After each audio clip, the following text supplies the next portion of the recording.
আপকি আদালতে দিল্লির মুখ্যমন্ত্রী রেখা গুপ্তার বিরুদ্ধে অভিযোগ হলো যে উনি দিল্লির গদিতে জোর করে বসিয়ে দেওয়া একজন মুখ্যমন্ত্রী।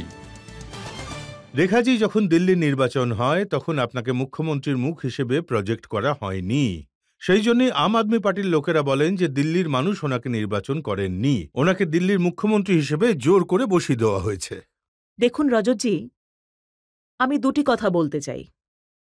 প্রথমত, আমাদের দেশের ১৪০ কোটি মানুষের যিনি অভিভাবক, তিনি হলেন দেশের প্রধানমন্ত্রী নরেন্দ্র মোদী। আমার মনে হয় দিল্লির জন্য কে সঠিক আর কে ভুল তার চেয়ে ভালো আর কে বুঝতে পারেন। যদি তিনি আমাকে বেছে এই সুযোগ দিয়ে থাকেন, তাহলে তিনি দিল্লির জন্য আরও ভালো কিছু যেটা করতে পারতেন সেই সিদ্ধান্তই নিয়েছেন। আর দ্বিতীয়ত, আমার মাধ্যমে দেশের অর্ধেক জনমানুষকে সম্মান জানিয়ে দেশের রাজধানী দিল্লিতে একজন মহিলাকে মুখ্যমন্ত্রী হিসেবে সুযোগ দিয়ে, আর তাও আবার পূর্ণ ক্ষমতার সাথে, তো তিনি হয়তো ভেবেছেন যে এ একজন ভারতীয় নারী, নিজের দক্ষতা জানে, সে যে পথেই যাক না কেন নিজের রাস্তা ঠিক তৈরি করে নেবে।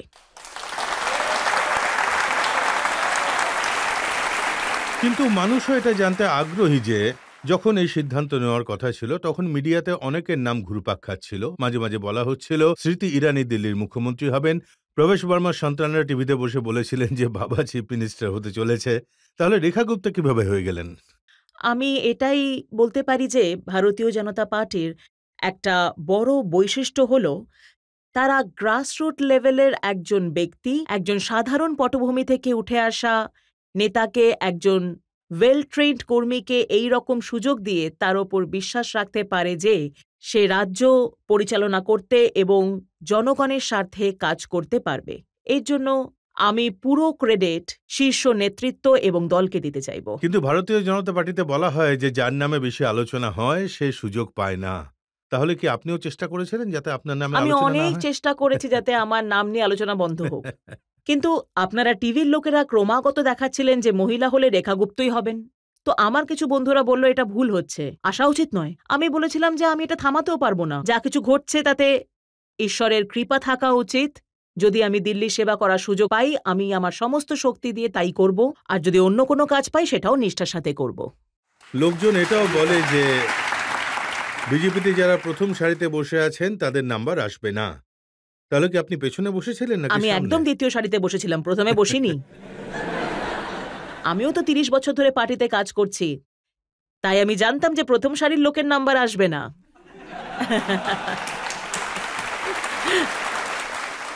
আপনি ফার্স্ট টাইম এমএলএ হয়েছেন, প্রশাসনের কোনো অভিজ্ঞতাও আপনার নেই, আর আপনার ওপর এত বড় দায়িত্ব। তো কখনো ভয় লেগেছে? রাতে কি এটা ভেবে ঘুম আসতো না যে কি দায়িত্ব মাথার উপর এলো? ভয়ও লেগেছে, রাতের ঘুমও চলে গিয়েছিল। প্রথমে হওয়ার আগে তো আপনার মতো আমার কোনো গার্ডিয়ানের সঙ্গে যখন কথা বলতাম আমার খুব নার্ভাস লাগতো। সে বলতো কি হয়েছে? আমি বলি খুব ভয় লাগছে। ভয় কেন লাগছে? কোনো ব্যাপার নয়, যা হবে ঠিক ভালো হবে। আমি বললাম সেটা কথা নয়, তাহলে কি? তবু আমি ভাবছি যে যদি আমি কিছু না হই, বিধায়ক হিসেবে কাজ করি, সেটাই ভালো হবে। দল আমাকে মন্ত্রী করলে সেটা তবুও ভালো, কিন্তু যদি আমি মুখ্যমন্ত্রী হয়ে যাই তাহলে কিভাবে কি করব? তো এই ভয়টা প্রথম কয়েকদিন ধরে ছিল। এরপর আমি বুঝতে পারলাম যে আমি একা নই। আমার সঙ্গে আমার নেতৃত্ব রয়েছে, আমার বিধায়ক রয়েছে, আমার মন্ত্রিমণ্ডল রয়েছে, আর এত বড় প্রশাসন রয়েছে, যারা সবাই মিলে রয়েছে। শুধু আমার নীতি আর উদ্দেশ্য, এই দুটো জিনিস খুবই পরিষ্কার থাকা উচিত। তারপর এই রকম চলতেই থাকবে। আমরা একসঙ্গে মিলে চলব, যখন অবশ্যই দিল্লির স্বার্থে কাজ করব। দেখুন, ২৭ বছর অপেক্ষা করতে হয়েছে দিল্লিতে ভারতীয় জনতা পার্টিকে সরকার গঠন করার জন্য। খুবই দুঃখের ব্যাপার। ৭ জন এমপি সবাই জিততেন, কিন্তু দিল্লি হেরে যেতেন।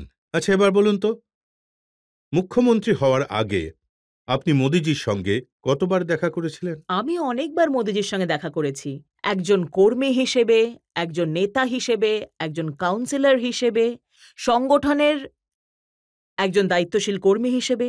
আমি মোদিজিকে পুরোপুরি চিনতাম, কিন্তু উনি কতটা চিনতেন আমায় জানতাম না।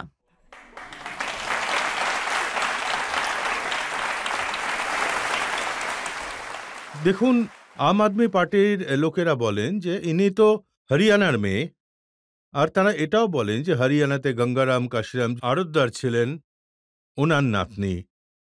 তাহলে দিল্লির সঙ্গে ওনার কি সম্পর্ক? আচ্ছা এটা বলুন তো, কে দিল্লির নিজের? আবার সবাই দিল্লির। দিল্লিকে তো আমরা মিনি ইন্ডিয়া বলে জানি। ভারতের এমন একটা ছবি যেখানে জম্মু কাশ্মীর থেকে কন্যাকুমারীর মানুষ এবং এমনকি গুজরাট থেকে নর্থ ইস্ট পর্যন্ত প্রতিটি রাজ্যের মানুষ হাজার স্বপ্ন নিয়ে দিল্লিতে এসেছিল। আর এত বছর ধরে ৩০ বছর, ৪০ বছর, ৫০ বছর ধরে এখানে বাস করেছে। তাই তো এটা মিনি ইন্ডিয়া। দিল্লির নিজস্ব একটা রূপ আছে। এবং যিনি আমার আগে এই চেয়ারে বসেছিলেন, যিনি প্রথমে দিল্লির ছেলে ছিলেন, তারপর তিনি পাঞ্জাবের পুত্র হয়ে গেলেন, আর এখন উনি বিহারের লাল হতে চলেছেন।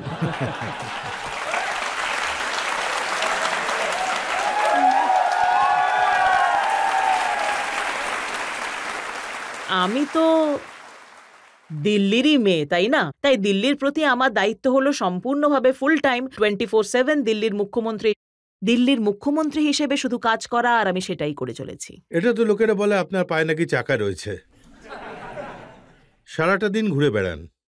আমি মনে করি দিল্লির যে মানুষ, দিল্লি দেশের রাজধানী হওয়া সত্ত্বেও এত বছরে তাদের আশা এতটাই শ্রিঙ্ক হয়ে গেছে, সংকুচিত হয়ে গেছে যে আজ তারা আর বড় কিছু আশা করেই না।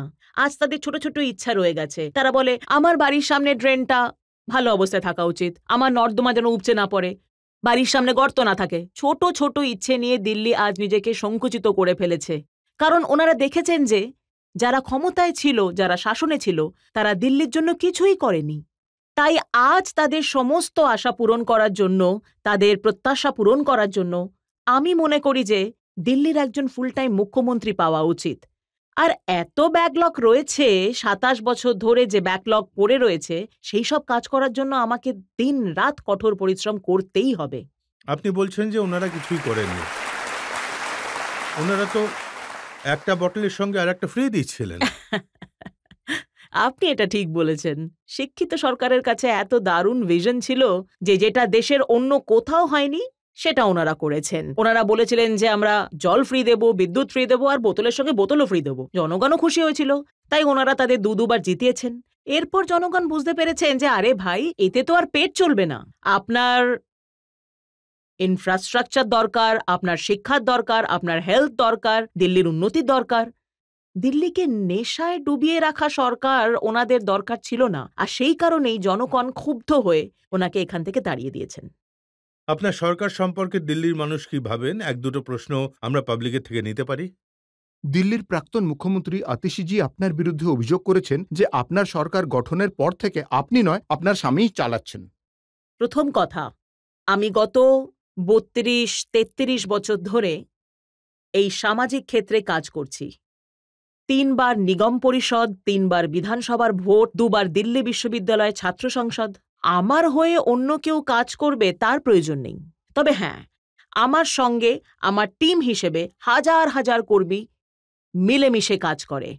আজ তারা পার্টিরও লোক, আজ তারা RWর লোক, আজ তারা পরিবারেরও সদস্য। তাই ভাই, পরিবারের সদস্য হওয়ার অর্থ এই নয় যে আপনি সহযোগিতা করতে পারবেন না। যেমন হাজার হাজার কর্মী আমার সঙ্গে যুক্ত, তেমনি আমার পরিবারের সদস্যরাও আমার সঙ্গে যুক্ত আর একসঙ্গে কাজ করছেন। রেখাজি, এটা কি সত্যি যখন বিয়ে হয়েছিল ওই সময় আপনি কিছু সময়ের জন্য পাবলিক লাইফ ছেড়ে দিয়ে বাড়িতেই ছিলেন পারিবারিক দায়িত্ব পালনে? রাজাতজি, আমি এমন একটা পরিবার থেকে এসেছি যেখানে আমি যখন দিল্লি বিশ্ববিদ্যালয়ে ছাত্র ইউনিয়নের ভোটে দাঁড়াই, প্রথমে আমি দিল্লি বিশ্ববিদ্যালয়ের সেক্রেটারি হই, তখন পর্যন্ত আমার পরিবার জানতো না এটা কি জিনিস।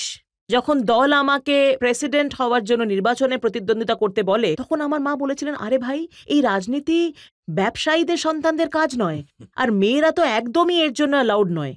আর এইভাবেই যখন আমার বিয়ে হয়, সেখানেও প্রায় একই রকম মানসিকতা ছিল যে আরে ভাই, ঠিক আছে, সরল জীবনযাপন করো, তোমার পরিবারের যত্ন নাও।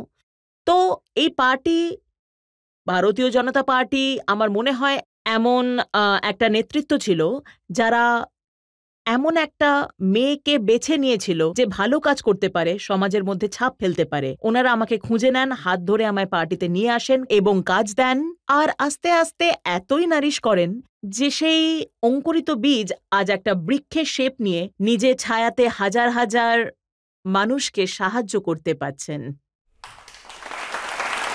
এখন আমি শুনেছি যে আপনি দেশের যেখানেই যান না কেন, মহিলারা অবশ্যই আপনার কাছে আসেন এবং ওনারা মনে করেন যে হ্যাঁ, এনার থেকে ইন্সপায়ার্ড হতে পারবেন।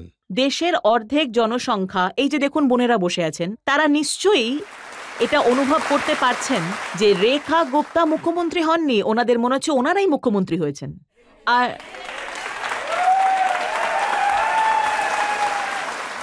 আর ওনারা আমাকে এত ভালোবাসেন যে আমি যেখানেই যাই, আপনি অন্যান্য রাজ্যের মুখ্যমন্ত্রীদের দেখুন, কাউকে কিন্তু 2 ফুট দূরেও দেখা যায় না, কিন্তু আমি যেখানেই যাই আমার এই বোনেরা আমাকে ঘিরে ধরেন, আমার হাত ধরেন, আমাকে জড়িয়ে ধরেন এবং আমাকে অনেক আশীর্বাদ করেন। ওনারা মনে করেন যে আমরা জীবনে যা করতে পারিনি, আজ আমাদের একজন বোন সেই সুযোগ পেয়েছে, আপনি করুন, আমরা সাথে আছি। আরো একটা প্রশ্ন আমরা নিতে পারি? বর্তমানে যত মুখ্যমন্ত্রী রয়েছেন তার মধ্যে আপনার প্রিয় মুখ্যমন্ত্রী কে, আর আপনি তার দ্বারা কিভাবে প্রভাবিত হয়েছেন? আমার প্রিয় মুখ্যমন্ত্রী হলেন যোগীজি।